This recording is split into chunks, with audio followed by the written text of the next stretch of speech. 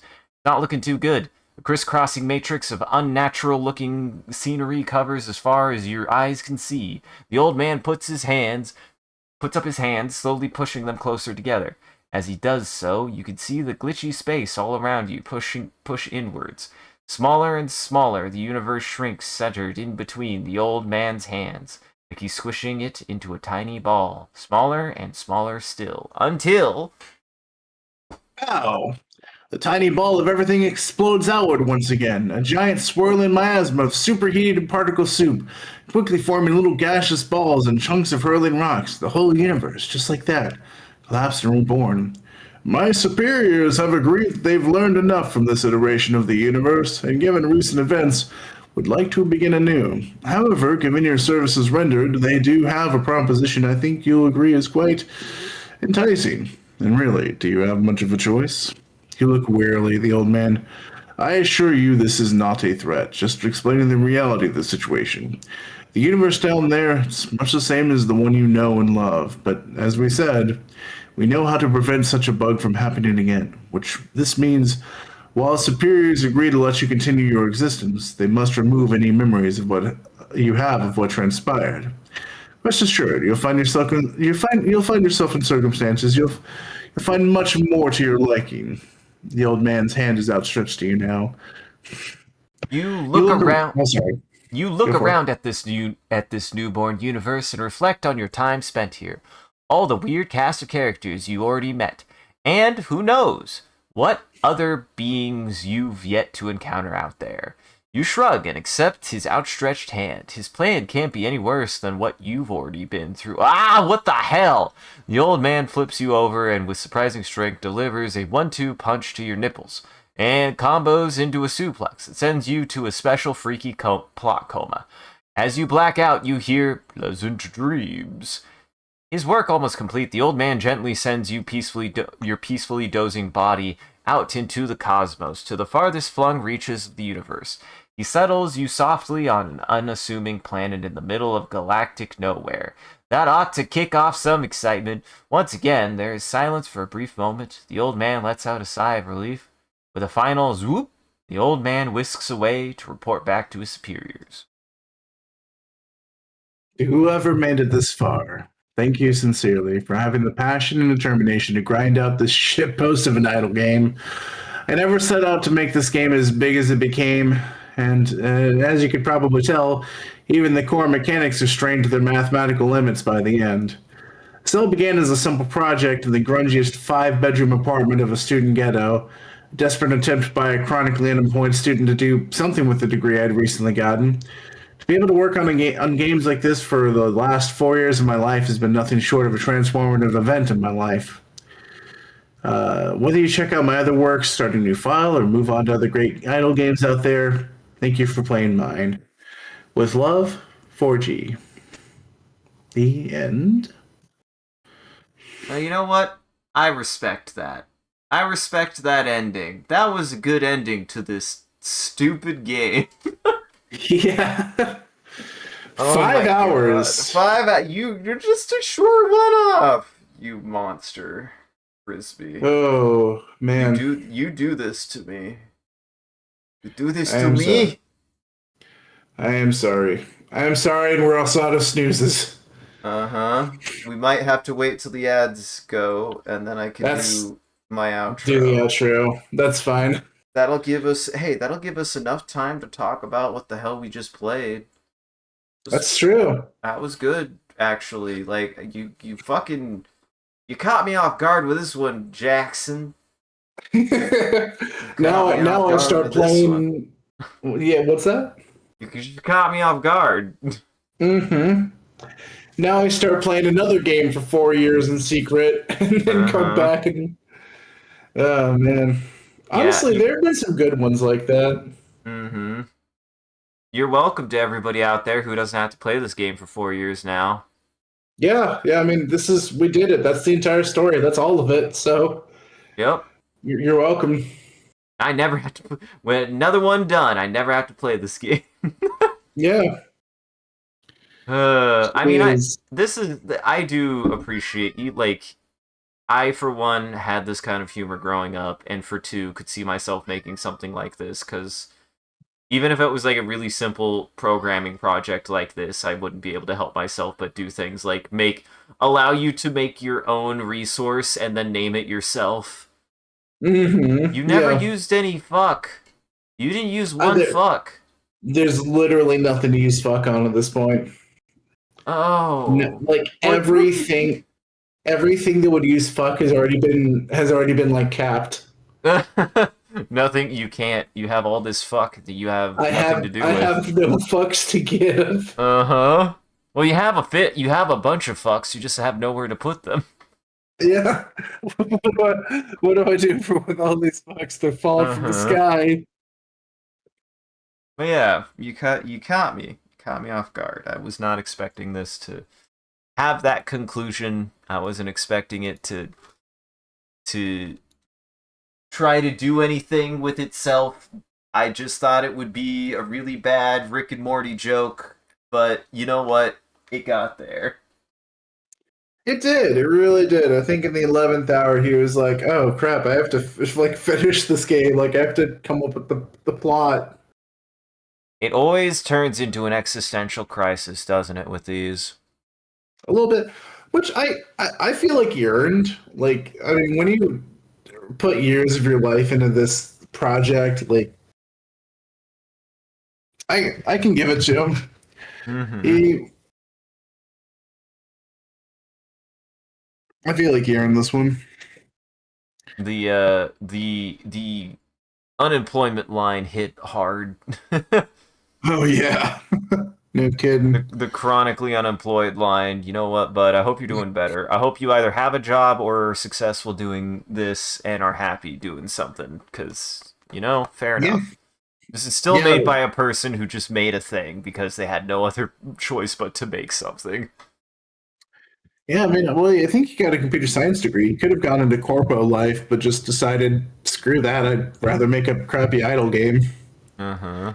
Which he says crappy idle game. This game is like overwhelmingly positive. Like it is lauded as like one of the best like long term. There's really good short term idle games, ones you can beat in like 8 hours or something like that. But like Uh in huh. terms of like long term stuff, this is one of the best. And I think probably what makes it one of the best is the fact that it is actually finite. You Uh can huh. see it every step of the way. Oh, hey, I'm getting one step closer to finishing this game. Like there is a conclusion. There is light at the end of the tunnel. You only have so many perks to buy. You only have so many quirks to buy. You only have so many Mm-hmm. wishes to buy. Like eventually you get there. It even kind of ends in a puzzle, which is Yeah. fascinating. Yeah.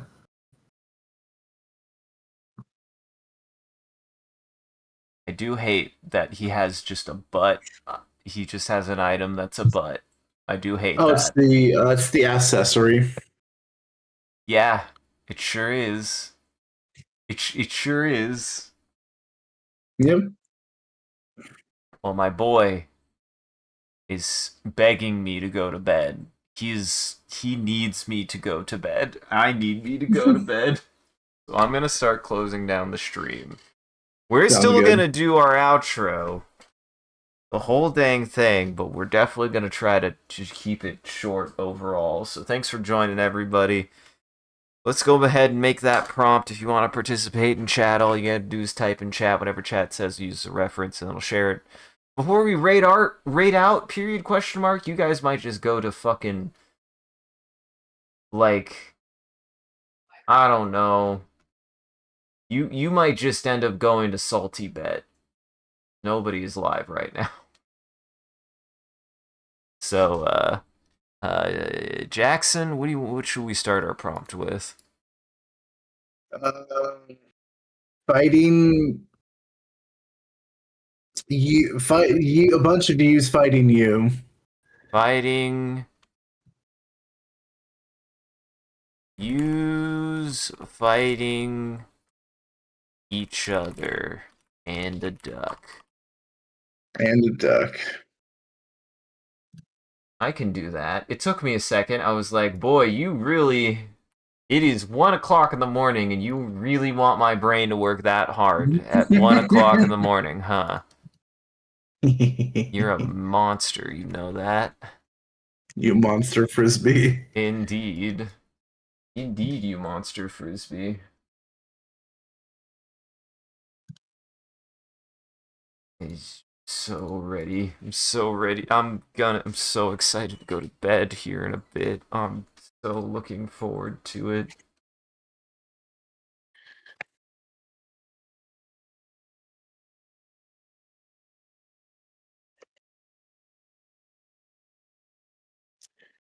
Are you still sharing my screen or you clicked off? Oh no, I'm still sharing your screen. Okay. They can't see what the hell I'm doing. Why? What are you doing? I was thinking about queuing up another window for you right after, because we talked about the suplex train a lot. I wanted to show you a clip of suplex train. Oh god. It's like a 30-second clip. If you promise, I am so goddamn tired.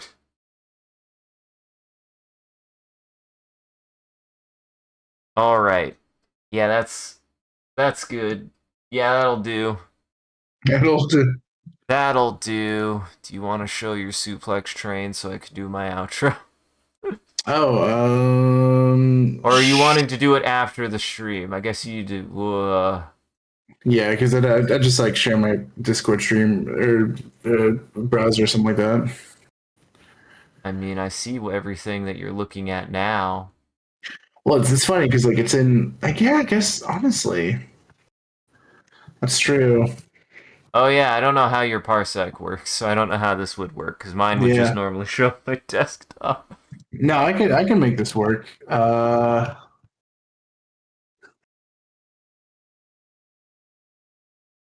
There we go. Um,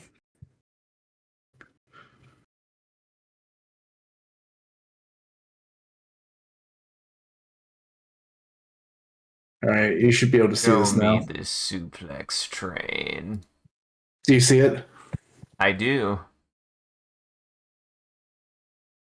Oh, it's a ghost train. It's not even a full train. It's just a Mm-hmm. ghost train.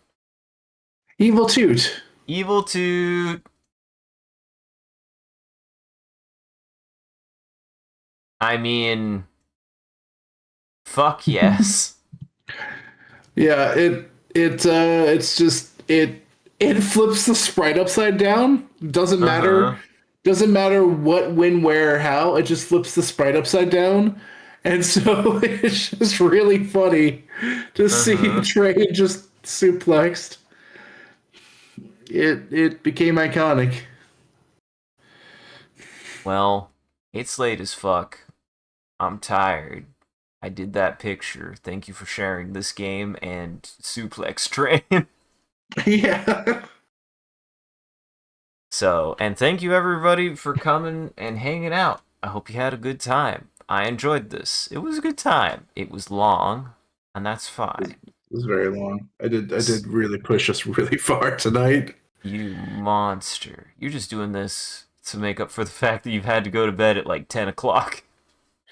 It's like 7:30 most nights. Oh, that's fucking awful.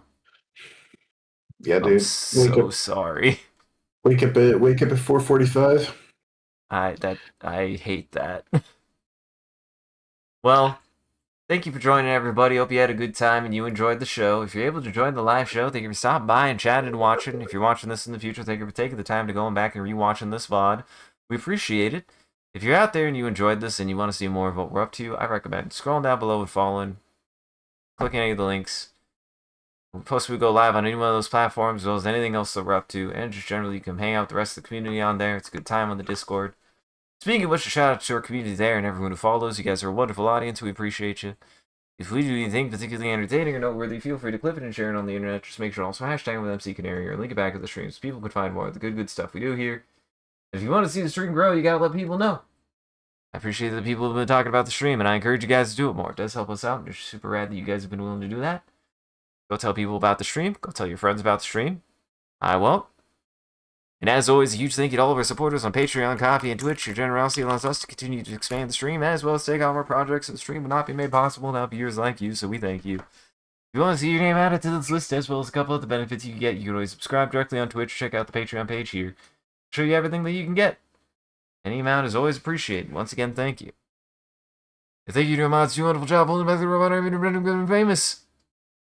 Thank you, Jackson, for hanging out for this very long stream. Had a good time. We're troopers. Do you have any housekeeping? Go check out the rest of our friends in Goblin Entertainment. Here, that link tree has links to everyone's channels and everything that they've done, they've been up to, and the rest of my stuff here. There's everything that I post to, so go check everybody out in Goblin Entertainment. Stick around, I'm taking you the salty bet. Why? Because it's late. I don't want to have to stick around and talk. I just want to go to bed. I just want to go to bed. So everybody go hang out in Salty Bet. Go, good luck if you have any bets. I wish you a good night. I am tired. So stick around for that, everybody. Otherwise, have yourselves a good evening. Take it easy. And remember, when you have a lot to read, you read faster in your head, probably faster than when you read on a piece of paper with your words. Yeah, true. But Yeah, there was so much text. we trucked through. I mean, Sean and I are doing the cyberpunk game. We're doing the Valhalla, and he went, well, we're going a little bit slower than I expected, but I thought about it and I was like, yeah, that makes sense. It takes a lot longer to read with your mouth than it does with your eyes. True, yeah. I'm glad we did it though. Remember, folks, you were here. It's on the internet forever now. Yep, We've cataloged it. No one ever has to play this game again. we saved 4 years of your life, or a year and a half, depending on how you decide to play. Yeah, I mean, you could do the half-hour rebirths if you want to just grind this game. You do you. You do you. Yes, I took 4 years to beat this game. It can.